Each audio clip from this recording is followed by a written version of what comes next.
Hi friends, আমি সম্রাট। আপনারা আছেন সম্রাট ট্যুর ওয়ার্ল্ডের সাথে। আমি এখন দাঁড়িয়ে আছি অনস্পট রাজা ভাত খাওয়ার এরিয়াতে। তা আমি যাব রাজা ভাত খাওয়ার একটি নতুন জায়গায়, নতুন একটি জিনিস তৈরি হয়েছে সেটা দেখতে। আপনারা যদি আলিপুরদুয়ার থেকে আসেন তাহলে রাজা ভাত খাওয়ার ডিস্টেন্স হবে 14 kilometre. Subscribe, like and share. আমি ঢুকে গেছি পাম্পু বস্তিতে। দেখুন পাম্পু বস্তি এখানে দেখা যাচ্ছে, একদম ফরেস্ট লাগোয়া বস্তি। এখানেও অনেক ধরনের রিসোর্ট আছে, নতুন নতুন সব রিসোর্ট। আর এই জায়গাটার নাম হচ্ছে পাম্পু বস্তি। চলতে চলতে পৌঁছে গেলাম বক্সা টাইগার রিজার্ভের যে পর্যটন সুবিধা কেন্দ্র। আর এখানে একটা ছোট মিউজিয়াম আছে, সেটা আপনি দেখে নিতে পারেন অল্প সময়ের মধ্যে। এই মিউজিয়ামটা দেখতে গেলে কোনো টিকিটের দরকার হয় না। আর এখান থেকে আপনি বক্সা, লেপচাখা আর সান্তালাবাড়ি যদি যেতে চান তাহলে এখান থেকে গাইড নিতে হবে, আইডেন্টিটি দিয়ে একটা টিকিট করাতে হবে। এর সামনে দেখুন গেট, এখানে আপনাকে ওই টিকিটটা শো করাতে হবে, তারপর আপনি ভিতরে ঢুকতে পারবেন।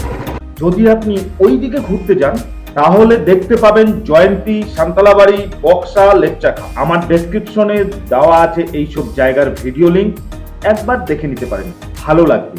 আমি চলে এসেছি রাজা ভাত খাওয়াতে। আমি স্টেশনে দাঁড়িয়ে আছি। যে রাজা ভাত খাওয়ার নামটা তাহলে কেন হলো?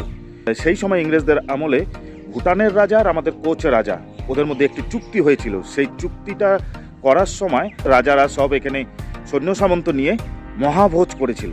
মহাভোজ মানে ভাত খেয়েছিল। তারপর থেকে এই জায়গাটার নাম হয়ে গেছে রাজা ভাত খাওয়া। চলুন অপেক্ষা না করে দেখে নিই কি আছে এখানে। একটা নতুন জিনিস খুলেছে, লেটস গো।